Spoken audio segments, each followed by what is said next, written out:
الحمد للہ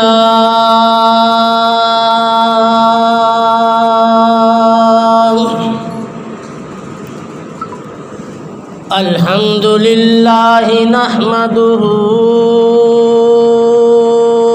ونستعینه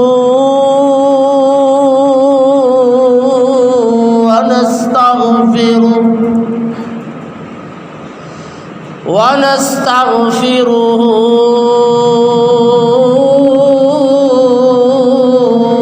ونؤمن به ونتوكل عليه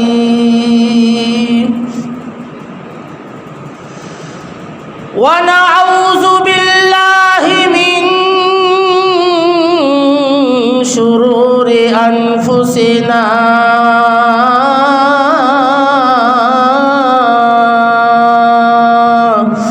ومن سيئات أعمالنا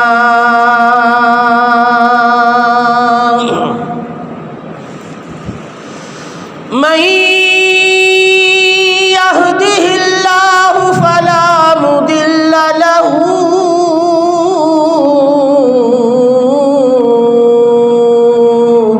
ومن يضلله فلا هادي له ونشهد أن لا إله إلا الله وحده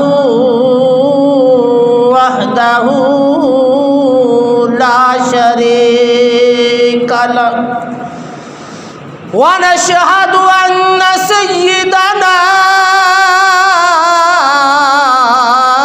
وسندنا وحبيبنا وحبيب ربنا ومحبوبنا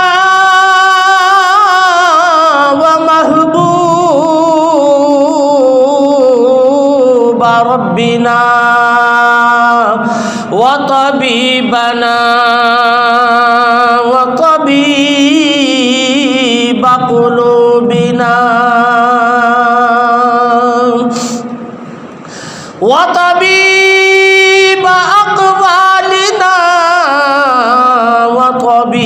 وطبيب أجسامنا وطبيب عيوننا وطبيب إيماننا ورؤوفنا ورحيمنا وبشيرنا ونذيرنا ووسيلتنا وملجانا ومأوانا وأولانا وآخرنا محمدا عبده ورسوله صلى الله عليه وعلى آله وصحبه وأهل بيته وأحبائه وأولياء أمته وعلماء أهل سنته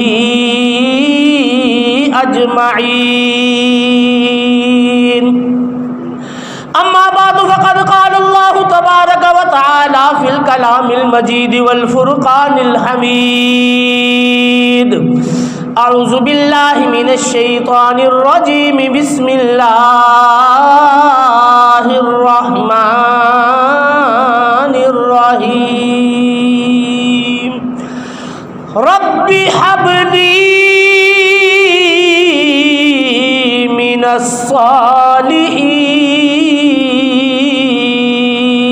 الصالحين فبشرناه بغلام حليم صدق الله مولانا العظيم وصدق رسوله النبي الكريم الأمين ونحن على ذلك من الشاهدين والشاكرين والحمد لله رب العالمين إن الله وملائكته يصلون على النبي يا أيها الذين آمنوا صلوا عليه وسلموا تسلیما. پڑھیے صلی اللہ علیہ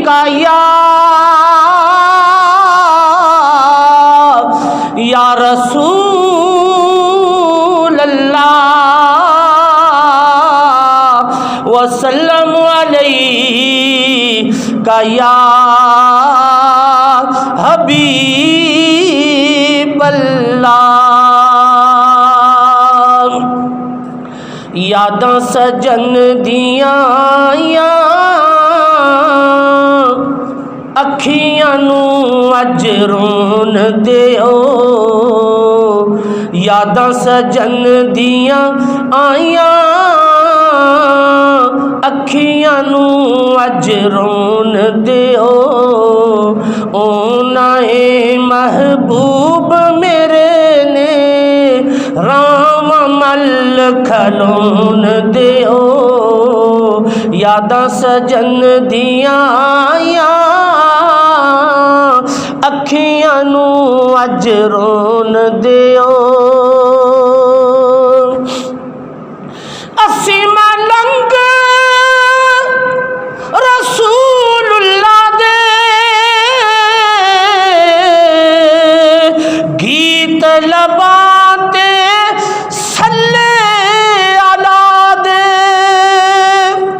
دسو نہ ہور وظیفے دسو نہ ہور وظیفے سانو سونے دا ورد پکان دیو. دسو نہ ہور وظیفے سانو سونے دا ورد پکان دیو. یاداں سجن دیاں آیاں اکھیاں نو اج رون دیو. دنیا والیو کیے تانو جان دیو ہن مکہ سانو.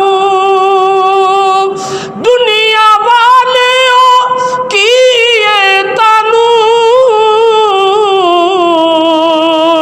جان دیو ہن مدینہ سانو. سانو یار دینا تے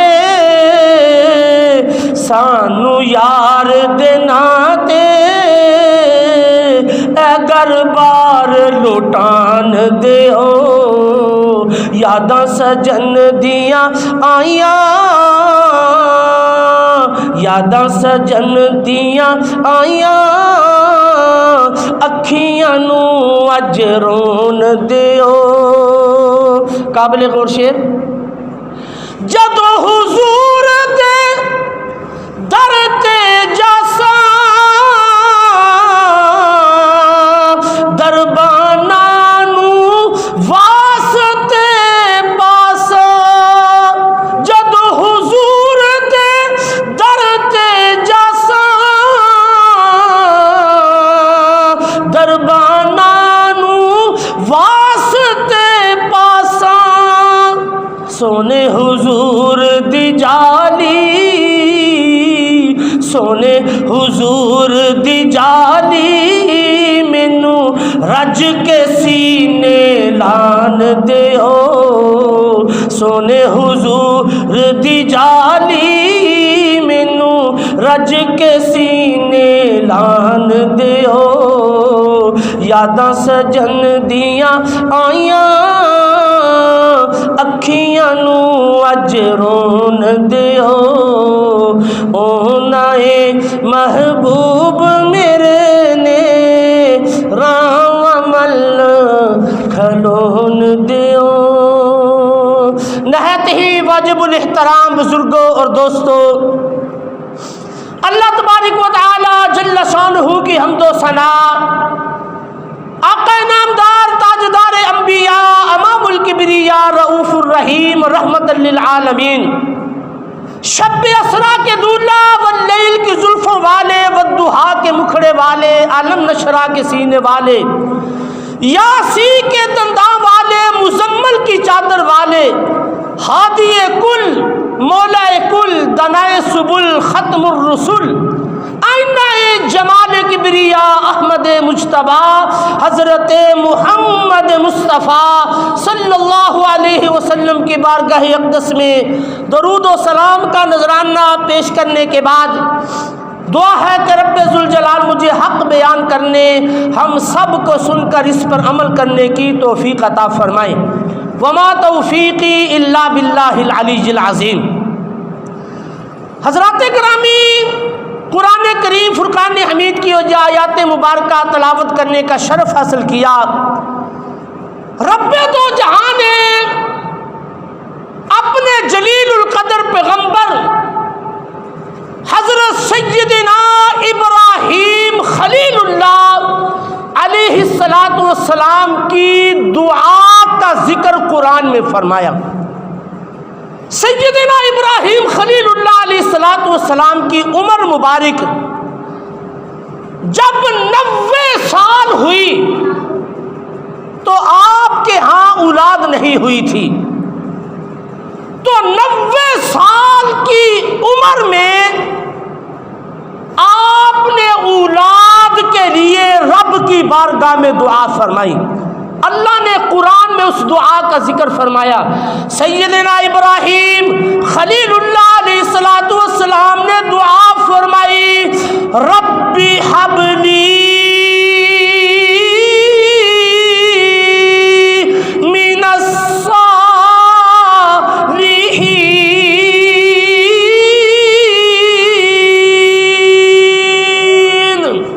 کیا دعا فرمائی؟ یا اللہ مجھے نیک بیٹا عطا فرما۔ اب اس دعا پر غور فرماؤ، سیدنا ابراہیم علیہ السلام نے یہ دعا نہیں فرمائی کہ یا اللہ مجھے بیٹا عطا فرما، بلکہ کیا دعا فرمائی؟ یا اللہ مجھے نیک بیٹا عطا فرما۔ میرے دوست بزرگوں یاد رکھو، جب بھی اولاد کے لیے دعا کرو تو یہ دعا کرو، یا اللہ ہمیں نیک اولاد عطا فرما۔ نیک اولاد، جب والدین نیک اولاد کو دیکھتے ہیں تو ان کی آنکھیں ٹھنڈی ہوتی ہیں، دل خوش ہوتا ہے۔ جب بری اولاد کو والدین دیکھتے ہیں تو آنکھیں روتی ہیں، دل جلتا ہے۔ پھر یاد رکھو، نیک اولاد اپنے والدین کے نام کو روشن کرتی ہے، اور بری اولاد والدین کی بدنامی اور ناکامی کا سبب بنتی ہے۔ یاد رکھو، نیک اولاد مرنے کے بعد بھی اپنے والدین کے لیے اجر و ثواب کا باعث بنتی ہے، یعنی نیک اولاد مرنے کے بعد بھی والدین کے کام آتی ہے۔ تو میرے دوست بزرگوں، اس لیے جب بھی دعا کرو یہ دعا کرو، یا اللہ ہمیں نیک اولاد عطا فرما۔ نیک اولاد ہوگی، نماز پڑھے گی، قرآن کی تلاوت کرے گی، تو یقیناً اپنے والدین کی بخشش کی بھی دعا فرمائے گی۔ اگر اولاد نمازی نہ ہوئی، قرآن پڑھنے والی نہ ہوئی، تو اپنے والدین کے لیے کیا دعا کرے گی؟ تو میرے دوستوں بزرگوں، میں عرض کر رہا تھا، سیدنا ابراہیم خلیل اللہ علیہ السلام نے دعا فرمائی، ربی حب لی من الصالحین، یا اللہ مجھے نیک بیٹا عطا فرما۔ تو اللہ جل شانہ نے اپنے خلیل کی دعا کو قبول فرمایا۔ اس دعا کی قبولیت کے پھل میں، ثمر میں، اللہ جل شانہ نے اسی وقت نیک نیک بیٹے کی بشارت عطا فرمائی. رب نے قرآن میں فرمایا فَبَشَّرْنَاهُ بِغُلَامٍ حَلِيمٍ.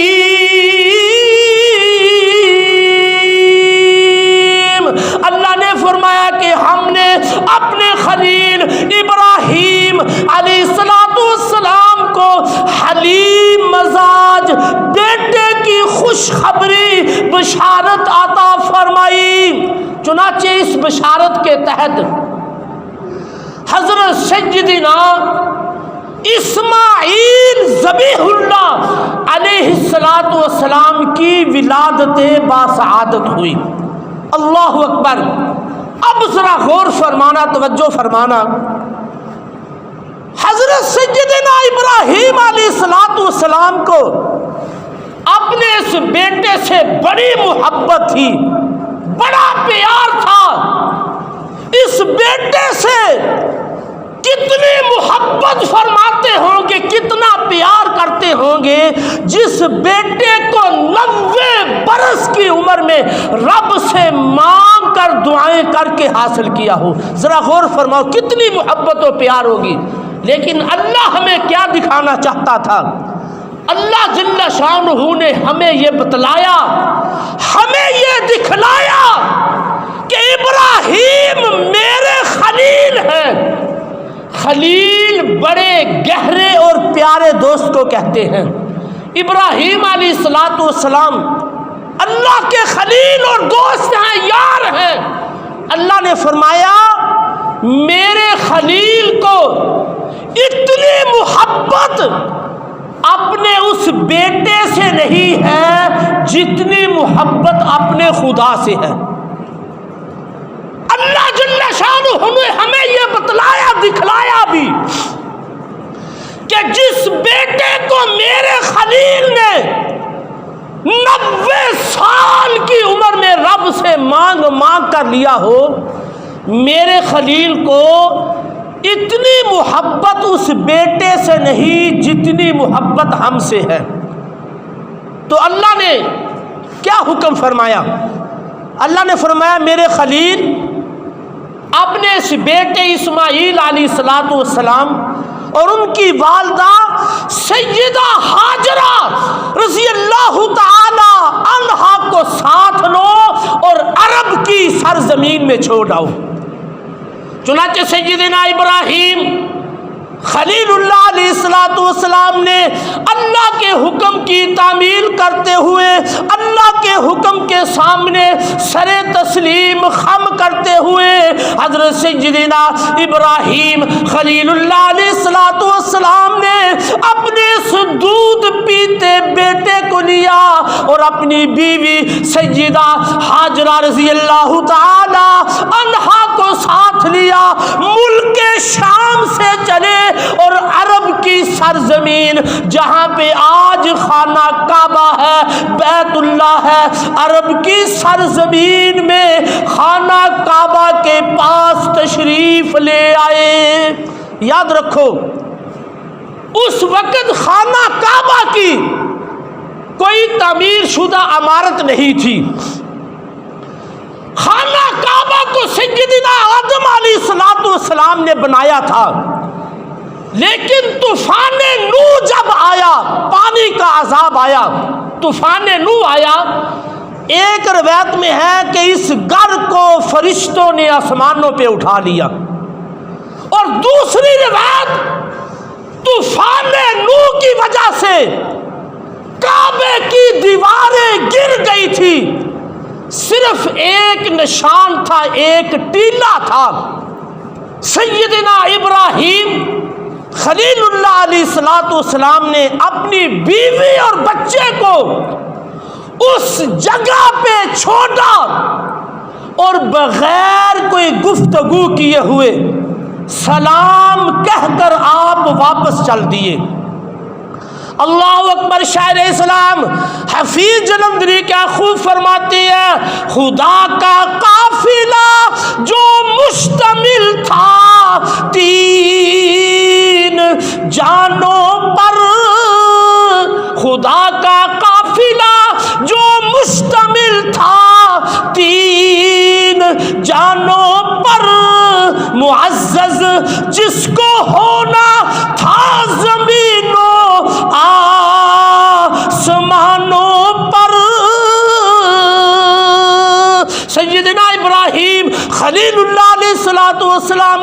اپنی بیوی اور بچے کو اللہ کے گھر کے قریب چھوڑا اور بغیر گفتگو کیے ہوئے سلام کہہ کر واپس چل دیے۔ مائی صاحبہ نے جب خیال کیا کہ یہ معاملہ کیا ہے، ماجرا کیا ہے، میں عورت ذات ہوں اور گود میں دودھ پیتا بچہ ہے، نہ تو کھانے کا انتظام، نہ پینے کا انتظام، نہ رہنے کا انتظام، کوئی انتظام نہیں ہے، اور ابراہیم علیہ السلام ہمیں یہاں چھوڑ کر جا رہے ہیں، اور یہ بھی نہیں بتا رہے کہ کب آئیں گے یا نہیں آئیں گے، یہ بھی نہیں بتایا، یہ ماجرا کیا ہے؟ تو مائی صاحبہ نے سیدہ ہاجرہ رضی اللہ تعالی عنہا نے آواز دی، یا نبی اللہ، اے اللہ کے نبی، آپ ہمیں صحرا میں، جنگل میں، پہاڑوں میں کیوں چھوڑ کر جا رہے ہیں؟ سیدنا ابراہیم علیہ السلام خاموش کھڑے ہیں۔ مائی صاحبہ نے دوسری مرتبہ عرض کی، آپ خاموش ہیں۔ مائی صاحبہ نے تیسری مرتبہ عرض کی تو اللہ کے نبی خاموش ہے۔ مائی صاحبہ سیدہ ہاجرہ رضی اللہ تعالی عنہا جلدی سے اٹھی اور تیزی سے چل کر حضرت سیدنا ابراہیم خلیل اللہ علیہ السلام کے دامن کو پکڑ لیا اور عرض کی، یا نبی اللہ، آپ ہمیں اس جنگل میں کیوں چھوڑ کر جا رہے ہیں؟ تو سیدنا ابراہیم خلیل اللہ علیہ السلام پھر بھی خاموش ہے۔ تو مزاج شناس بیوی سمجھ گئی کہ ضرور سیدنا ابراہیم علیہ السلام کو اللہ کا حکم ہوگا۔ بیوی سمجھ گئی کہ آپ خاموش ہیں، آپ اللہ کے نبی ہیں، آپ سے بڑھ کر حقوق کو کون ادا کر سکتا ہے، آپ سے بڑھ کر اپنے اہل و عیال پر کون مہربان ہو سکتا ہے؟ جب سب کچھ جاننے کے باوجود آپ ایسا کر رہے ہیں تو بیوی سمجھ گئی کہ ضرور آپ کو اللہ کا حکم ہوگا۔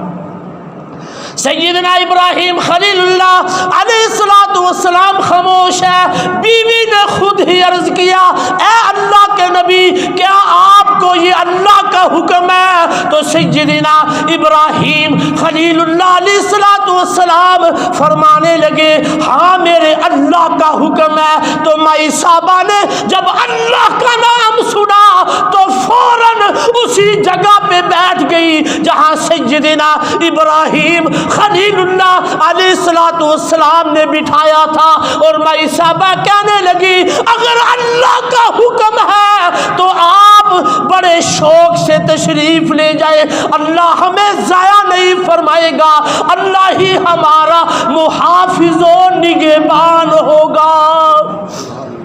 میرے دوست بزرگوں، اب غور کرنے کی بات ہے، میرے اسلامی معاشرے کی مائیں اور بہنیں جو اپنے خامدوں سے الجھتی ہے، اگر کھانے پینے کا انتظام نہ ہو، رہائش کا انتظام نہ ہو، تو اپنے خامد کو دھمکیاں دیتی ہے، میکے جانے کی، طلاق لینے کی دھمکیاں دیتی ہے۔ ذرا غور کرو، سیدہ ہاجرہ رضی اللہ تعالی عنہا نے اللہ کی رضا کے لیے اس صحرا میں، اس وادی میں، اس جنگل میں رہنا قبول فرما لیا۔ پھر دوسری بات یاد رکھو، سبق حاصل کرو، حضرت سیدہ ہاجرہ کوئی معمولی عورت نہیں تھی، ایک جلیل القدر پیغمبر کی بیوی تھی، اور ایک جلیل القدر پیغمبر حضرت سیدنا اسماعیل علیہ السلام کی والدہ محترمہ تھی۔ وہ کوئی عام عورت نہیں تھی، صابرہ تھی، اللہ کی رضا پر راضی رہتے ہوئے شاکرہ تھی۔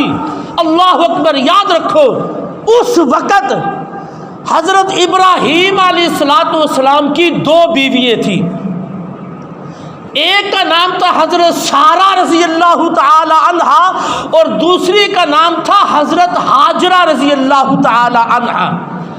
حضرت سارہ رضی اللہ تعالی عنہا بے اولاد تھی، ان کے ہاں اس وقت کوئی اولاد نہیں تھی، اور حضرت ہاجرہ کے ہاں یہ فرزند ہوا تھا جس کا نام اسماعیل علیہ السلام، جس کو ابراہیم جنگل میں چھوڑ کر جا رہے تھے۔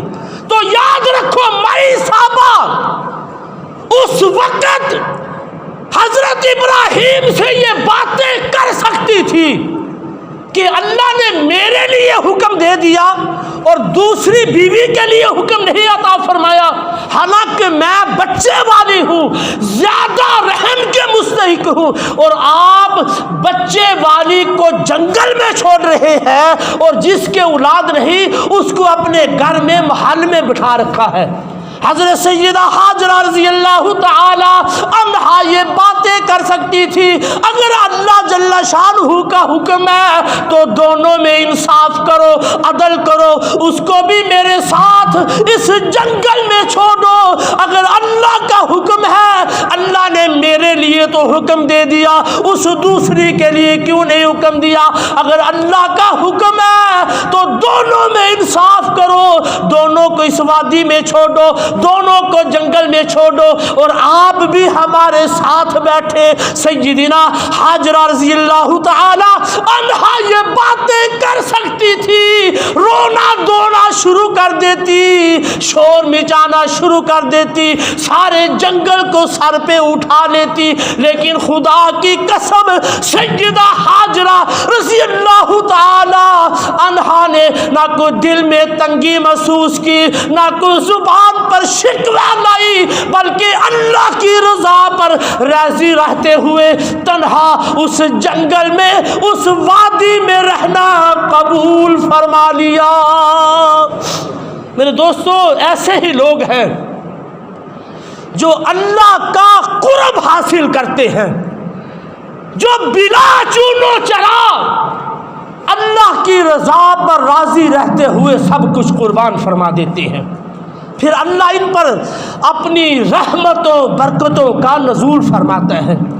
سیدنا ابراہیم علیہ السلام نے بھی کوئی اعتراض نہیں کیا، جب حکم ملا کہ بچے اس کی ماں کو چھوڑ آؤ، کوئی اعتراض نہیں کیا، نکتہ چینی نہیں کی۔ حضرت ابراہیم علیہ السلام یہ کہہ سکتے تھے، یا اللہ یہ عورت ذات ہے، گود میں دودھ پیتا بچہ ہے، ان کو کھانے کی بھی ضرورت ہے، پینے کی بھی ضرورت ہے، رہنے سہنے کی بھی ضرورت ہے۔ ابراہیم علیہ السلام نے بھی کوئی اعتراض نہیں فرمایا، بلکہ آپ نے فرمایا رب بھی تو سب کچھ جانتا ہے، جب رب سب کچھ جاننے کے باوجود حکم دے رہا ہے، ہمیں حکم کی تعمیل کرنا چاہیے، نکتہ چینی نہیں کرنا چاہیے۔ رب بھی تو جانتا ہے یہ عورت ذات ہے، اکیلی ہے، جنگل ہے، صحرا ہے، اور گود میں دودھ پیتا بچہ ہے، یہ کیسے زندگی گزارے گی؟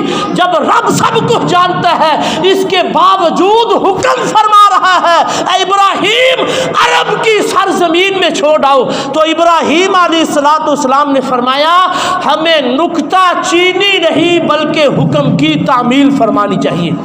آپ کا یقین تھا کہ اگر اللہ اتنی بڑی آگ کو مجھ پر گلزار کر سکتا ہے تو اس وادی میں، اس صحرا میں، جنگل میں وہی رب میری بیوی اور بچے کی حفاظت بھی فرما سکتا ہے۔ میرے دوستو، اللہ پر توکل تھا، یقین تھا۔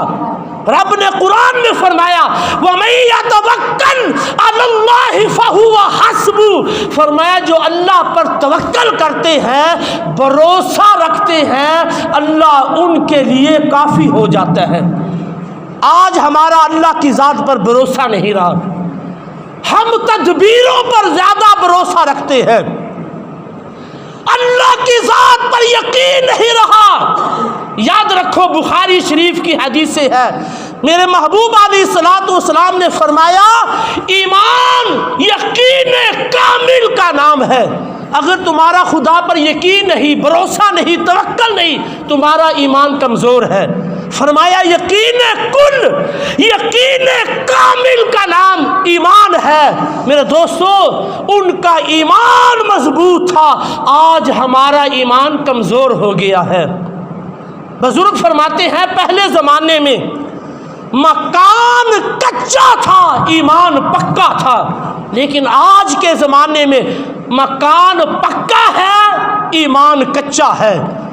جب بھی کوئی اللہ پر بھروسہ رکھتا ہے، اللہ پر یقین رکھتا ہے، خدا کی قسم پھر اللہ اس کی پوری دستگیری فرماتے ہیں، اللہ اس کی مدد فرماتے ہیں۔ تو مائی صاحبہ نے اللہ کی رضا کے لیے سب کچھ قربان فرما دیا، تنہے تنہا اس جنگل میں رہنا قبول فرما لیا، سامنے صرف اللہ کی رضا ہے، اللہ کی خنوشنودی ہے، اللہ کا حکم سامنے ہے، تو مائی صاحبہ نے اکیلے وہاں رہنا قبول فرما لیا۔ سیدنا ابراہیم خلیل اللہ علیہ السلام جب دور چلے گئے، نظروں سے اوجھل ہو گئے، تو سیدنا ابراہیم خلیل اللہ علیہ السلام کی آنکھوں سے آنسو جاری ہوئے۔ آپ نے اس وقت ایک دعا فرمائی، اللہ نے اس دعا کا ذکر بھی قرآن میں فرمایا۔ سیدنا ابراہیم علیہ السلام جب دور نکل گئے، بیوی اور بچہ نظروں سے اوجھل ہو گئے، تو پھر آپ نے دعا فرمائی۔ کیا دعا فرمائی؟ رب قرآن میں ذکر فرماتا ہے، ربنا انی اسکنت من ذریتی، یہ دعا فرمائی، یا اللہ میں نے اپنی اولاد کو یہاں بسا دیا ہے۔ اسکنت من ذریتی، اپنی اولاد کو یہاں رہائش پذیر کر دیا ہے، مسکن کر دیا ہے، بسا دیا ہے۔ یاد رکھو ابراہیم جلیل القدر پیغمبر ہیں، آپ بڑی دور کی بات کر رہے ہیں، بڑی دور کی خبر دے رہے ہیں۔ یا اللہ میں نے اپنی اولاد کو یہاں بسا دیا ہے، اب نہ جانے کا بھی کوئی پروگرام نہیں ہے، یہی مقیم فرما دیا ہے۔ یا اللہ اب ظاہری طور پر ابراہیم علیہ السلام نے اپنے بیٹے کو جنگل میں چھوڑ دیا تھا۔ بسانا کچھ اور ہوتا ہے، بسانا ہوتا ہے رہائش کا انتظام، گرمی سردی کا انتظام، کھانے پینے کا انتظام، سارا انتظام ہو تو پھر کسی کو ہم آباد کرتے ہیں۔ لیکن سیدنا ابراہیم علیہ السلام نے تو اپنی بیوی اور لخت جگر کو جنگل میں چھوڑ دیا تھا، لیکن دعا کیا فرما رہے ہیں، ربنا انی اسکنت من ذریتی، یا اللہ میں نے اپنی کچھ اولاد کو یہاں بسا دیا ہے۔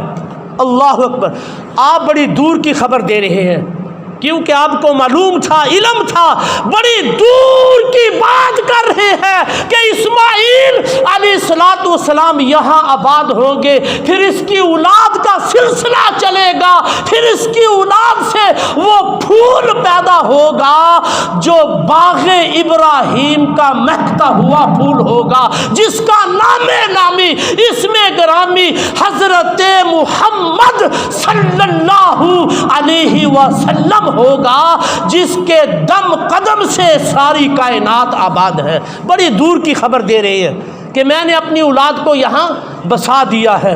پھر یاد رکھو، جس کو اللہ والے بسا دیں وہ سدا ہی آباد رہتے ہیں، سدا ہی شاد رہتے ہیں، ورنہ اللہ کہتا اے ابراہیم تو کون ہے بسانے والا، آباد کرنے والا؟ میں جس کو چاہوں آباد کروں، جس کو چاہوں برباد کروں۔ نہیں نہیں، بلکہ اللہ نے اپنے نبی کی بات کی نفی نہیں کی، معلوم یہ ہوا جس کو اللہ والے بسا دیتے ہیں وہ سدا ہی بسے رہتے ہیں، سدا ہی شاد اور آباد رہتے ہیں۔ تو سیدنا ابراہیم خلیل اللہ علیہ السلام نے دعا فرمائی، یا اللہ میں نے اپنی اولاد کو یہاں بسا دیا ہے، ایسی وادی میں بسایا، غیر ذی زرع عند بیتک المحرم، یا اللہ ایسی آبادی میں بسایا ہے جہاں کھیتی نہیں ہے، کھانے پینے کا نام و نشان تک نہیں ہے، کوئی پھول کانٹا بھی نہیں ہے، پانی کا نام تک نہیں ہے، وہ وادی جس میں سبزہ تھا، نہ پانی تھا نہ سایہ تھا، وہ وادی جس میں سبزہ تھا، نہ سایہ تھا نہ پانی تھا، اسے آباد کرنے کو ابراہیم آیا تھا۔ سیدنا ابراہیم علیہ السلام نے دعا فرمائی، یا اللہ ایسی وادی میں بسایا ہے جہاں کچھ بھی نہیں ہے، زراعت نہیں ہے، کھیتی باڑی نہیں ہے، صرف ایک بات ہے، عند بیتک المحرم، یا اللہ تیرے عزت والے حرمت والے گھر کے قریب آباد کیا ہے۔ تو یاد رکھو یہ بھی بڑے فخر کی بات ہے، اعزاز کی بات ہے، عزت کی بات ہے کہ کوئی بندہ مسجد کا پڑوسی بن جائے۔ ابراہیم علیہ السلام بڑے فخر سے یہ کہہ رہے ہیں، یا اللہ کچھ بھی نہیں ہے، عند بیتک المحرم، ایک بات ہے کہ تیرے حرمت والے گھر کے قریب آباد کیا ہے۔ میرے دوستو، جو اللہ کے پڑوسی ہوتے ہیں نا، پڑوسی کا پڑوسی پہ حق ہوتا ہے، اللہ بھی ان پر اپنی رحمتوں برکتوں کا نزول فرماتا ہے کہ یہ میرے پڑوسی ہیں۔ پڑوسی بھی پھر مسجد کا حق ادا کرے، پڑوسی مسجد کو آباد کرے، مسجد میں 5 وقت کی بعد جماعت نماز پڑھے، ہر طرح کا مسجد سے خیال رکھے، پھر مسجد کو بے آباد نہ کرے۔ فرمان مصطفیٰ سنو، جس نے جان بوجھ کر اپنے پڑوسی کو تنگ کیا، میرے محبوب علیہ السلام نے ایک مرتبہ اپنے صحابہ سے فرمایا، لا يدخل الجنہ، لا يدخل الجنہ، لا يدخل الجنہ، حضور نے 3 مرتبہ فرمایا وہ جنت میں نہیں جائے گا۔ صحابہ نے عرض کی، یا رسول اللہ کون جنت میں نہیں جائے گا؟ تو میرے محبوب نے فرمایا، جس نے اپنے ہمسائے کو تنگ کیا وہ جنت میں نہیں جائے گا۔ تو میرے دوستو، آج ہمارا کیا حال ہے؟ ہم جان بوجھ کر ہمسائے کو تکلیف دیتے ہیں، ہمسائے کو تنگ کرتے ہیں۔ تو میں عرض کر رہا تھا، جو اللہ کے ہمسائے ہیں، اللہ کے گھر کے پڑوسی ہیں، اللہ بھی تو جانتا ہے یہ میرے ہمسائے ہیں، پھر اللہ بھی ان پر اپنی رحمت و برکتوں کا نزول فرماتا ہے۔ تو سیدنا ابراہیم خلیل اللہ علیہ السلام نے آگے کیا دعا فرمائی؟ ربنا لیقیموا الصلاۃ، یا اللہ ان کو نمازی بنا۔ میرے دوستو یاد رکھو، نمازیوں سنو، ہر وقت یہ دعا کیا کرو، یا اللہ ہماری اولاد کو بھی نمازی بنا۔ اگر تم نے یہ دعا نہ کی تو تمہیں اپنی نماز کا کوئی فائدہ نہیں ہوگا۔ حضرت ابراہیم علیہ السلام اپنی اولاد کے لیے دعا فرما رہے ہیں، ربنا لیقیموا الصلاۃ، یا اللہ میری اولاد کو نمازی بنا۔ آگے دعا کا کیا حصہ ہے؟ فَاجْعَلْ أَفْئِدَةً مِّنَ النَّاسِ، یا اللہ یہ اکیلے ہیں، لوگوں کے دل ان کی طرف مائل فرما۔ خدا کی قسم آج آپ دیکھ لو، دنیا کے کونے کونے سے، عربی ہو عجمی ہو، کوئی امریکی ہو افریقی ہو سوڈانی ہو ایرانی ہو افغانی ہو ہندوستانی ہو یا پاکستانی ہو، دنیا کے کونے کونے سے لوگ وہاں بھاگے جا رہے ہیں۔ ہر ذی استطاعت آپ کو وہاں ہر نسل کا، ہر رنگ کا، ہر ملک کا آدمی ملے گا۔ میرے دوستو ذرا غور فرماؤ، توجہ فرماؤ، لاکھوں روپے لگا کر 10-15 لاکھ روپیہ حج پہ لگ رہا ہے، یہ لاکھوں روپے لگا کر وہاں پہ دوڑے جا رہے ہیں، کیا کوئی وہاں پہ ان کے رشتہ دار ہیں یا وہاں پہ کوئی کاروبار ہے؟ خدا کی قسم نہیں، نہ ان کے رشتہ دار ہیں نہ کوئی کاروبار ہے، یہ صرف اور صرف سیدنا ابراہیم خلیل اللہ علیہ السلام کی اس دعا کا اثر ہے جو آپ نے صدیوں پہلے مانگی، فَاجْعَلْ أَفْئِدَةً مِّنَ النَّاسِ، یا اللہ یہ اکیلے ہیں، لوگوں کے دل ان کی طرف مائل فرما۔ یہ اس دعا کا اثر ہے کہ آج دنیا کے کونے کونے سے لوگ وہاں دوڑے جا رہے ہیں۔ وَارْزُقْهُم مِّنَ الثَّمَرَاتِ لَعَلَّهُمْ يَشْكُرُونَ۔ اور آپ کی دعا کا آخری حصہ کیا تھا؟ یا اللہ یہاں پہ کوئی کھیتی نہیں ہے، ایسی وادی ہے کچھ بھی نہیں ہے، حتیٰ کہ سایہ تک پانی تک نہیں ہے، یا اللہ ان کو پھلوں کا رزق عطا فرما۔ خدا کی قسم یہ ابراہیم علیہ السلام کی وہ مانگی ہوئی دعا کا اثر ہے کہ آج مکہ المکرمہ کے بازاروں میں آپ کو دنیا کا ہر پھل تازے سے تازہ ہر وقت آپ کو دستیاب ملے گا۔ یہ ابراہیم علیہ السلام کی وہ دعا ہے کہ یا اللہ لوگوں کے دل ان کی طرف مائل فرما اور ان کو پھلوں کا رزق عطا فرما۔ تو میرے دوست بزرگوں، وقت بہت زیادہ ہو چکا ہے۔